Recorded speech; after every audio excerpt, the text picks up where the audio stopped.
Bismillahirrahmanirrahim. Assalamualaikum warahmatullahi wabarakatuh. Kami dari kelompok 12 akan mempresentasikan makalah kami yang berjudul Manajemen Berbasis Sekolah atau Madrasah, yang beranggotakan saya sendiri, Latifatul Karomah, dan rekan saya, Khairul Ansori. Yang pertama, saya akan menjelaskan mengenai pengertian manajemen berbasis sekolah atau madrasah. Istilah manajemen berbasis sekolah merupakan terjemahan dari School-Based Management. Istilah ini muncul pertama kali di Amerika Serikat ketika masyarakat mulai mempertanyakan relevansi pendidikan dengan tuntutan dan perkembangan masyarakat setempat. Manajemen berbasis sekolah atau madrasah merupakan paradigma baru dalam manajemen pendidikan yang memberikan otonomi luas pada sekolah atau madrasah dan pelibatan masyarakat dalam kerangka kebijakan pendidikan nasional. Manajemen berbasis sekolah atau madrasah merupakan sebuah strategi untuk mewujudkan sekolah atau madrasah yang efektif, efisien, dan produktif. Manajemen berbasis sekolah atau manajemen berbasis madrasah merupakan salah satu bentuk desentralisasi pendidikan yang diterapkan di masing-masing sekolah atau madrasah sebagai pelaksana untuk mengembangkan diri sesuai dengan otoritas yang dimiliki. Yang kedua yaitu tujuan manajemen berbasis sekolah atau madrasah. Pada prinsipnya, tujuan manajemen berbasis sekolah atau madrasah adalah untuk meningkatkan efisiensi, mutu, dan pemerataan pendidikan. Lebih spesifik, manajemen berbasis sekolah bertujuan untuk meningkatkan kinerja sekolah melalui pemberian kewenangan dan tanggung jawab yang lebih besar kepada sekolah yang dilaksanakan berdasarkan prinsip-prinsip tata pengelolaan yang baik, yaitu partisipasi, transparansi, dan akuntabilitas. Kinerja sekolah meliputi peningkatan kualitas, efektivitas, efisiensi, produktivitas, dan inovasi pendidikan. Tujuan selanjutnya, dengan manajemen berbasis sekolah, sekolah dapat meningkatkan kemampuannya dalam merencana, mengelola, membiayai, dan menyelenggarakan pendidikan di sekolahnya. Dengan manajemen berbasis sekolah, sekolah juga dapat memanfaatkan dan memberdayakan sumber daya yang tersedia dan dapat meningkatkan kepedulian warga sekolah dan warga masyarakat dalam penyelenggaraan pendidikan sesuai dengan kemampuan yang dimiliki. Menurut Satori, penerapan manajemen berbasis sekolah bertujuan yang pertama meningkatkan mutu pendidikan melalui kemandirian dan inisiatif sekolah dalam mengelola dan memberdayakan sumber daya dan potensi yang tersedia. Yang kedua, meningkatkan kepedulian warga sekolah dalam menyelenggarakan pendidikan melalui pengambilan keputusan bersama. Yang ketiga, meningkatkan tanggung jawab sekolah kepada orang tua, sekolah, dan pemerintah tentang mutu sekolah. Dan yang terakhir, yang keempat, meningkatkan kompetensi yang sehat antar sekolah untuk pencapaian mutu pendidikan yang diharapkan. Assalamualaikum warahmatullahi wabarakatuh. Saya di sini akan melanjutkan presentasi dari teman saya, Mbak Latiful Karomah dari kelompok 12 mengenai karakteristik manajemen berbasis sekolah atau madrasah. Manajemen berbasis sekolah memiliki karakteristik yang harus dipahami oleh sekolah yang menerapkan.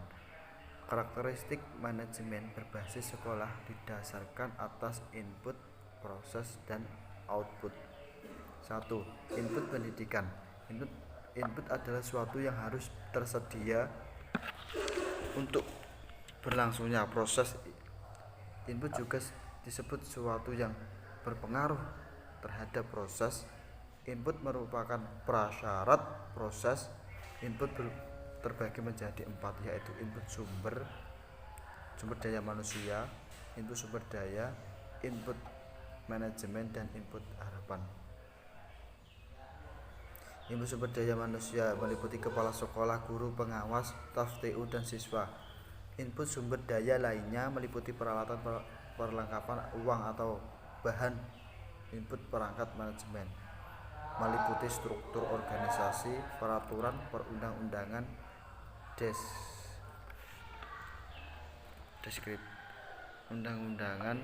deskripsi tugas, kurikulum, rencana dan program. Input harapan meliputi visi, misi, strategi, tujuan dan sasaran sekolah.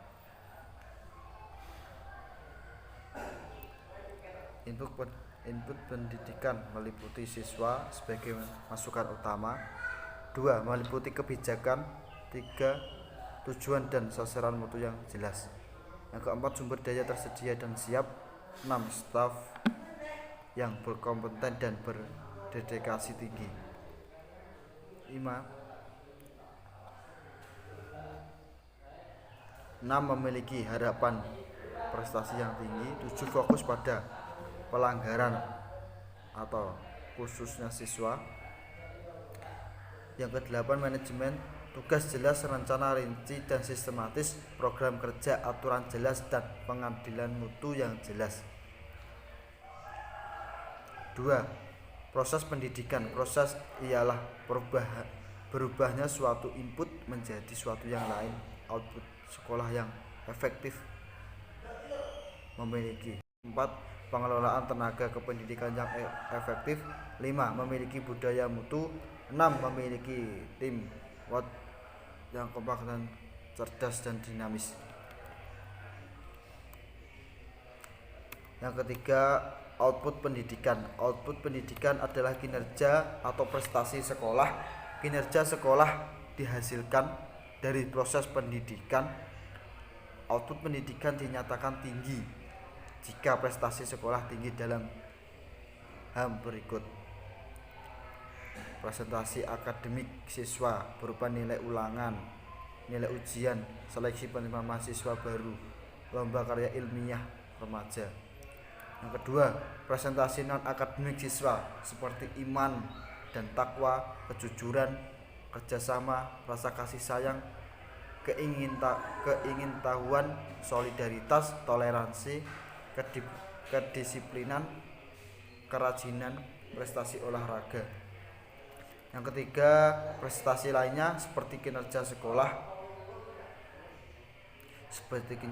dan guru meningkat, kepuasan kepemimpinan yang handal, jumlah peserta didik yang berminat masuk sekolah tersebut meningkat, jumlah putus sekolah menurun, guru dan tenaga tata usaha yang pindah berhenti berkurang, peserta didik dan guru dan serta staf tata usaha yang tidak hadir berkurang. D. Strategi implementasi manajemen berbasis sekolah atau madrasah. Pertama, salah satu strategi adalah menciptakan prakondisi yang kondusif untuk menerapkan MBS, yakni meningkatkan kapasitas dan komitmen seluruh warga sekolah, termasuk masyarakat dan orang tua siswa. Upaya untuk memperkuat peran kepala sekolah harus menjadi kebijakan yang mengiringi penerapan kebijakan MBS. An essential point is that school and theater will need capacity building if school based management is the word. Demikian Dekowet menegaskan. Kedua, membangun budaya sekolah, kultur yang demokratis, transparan dan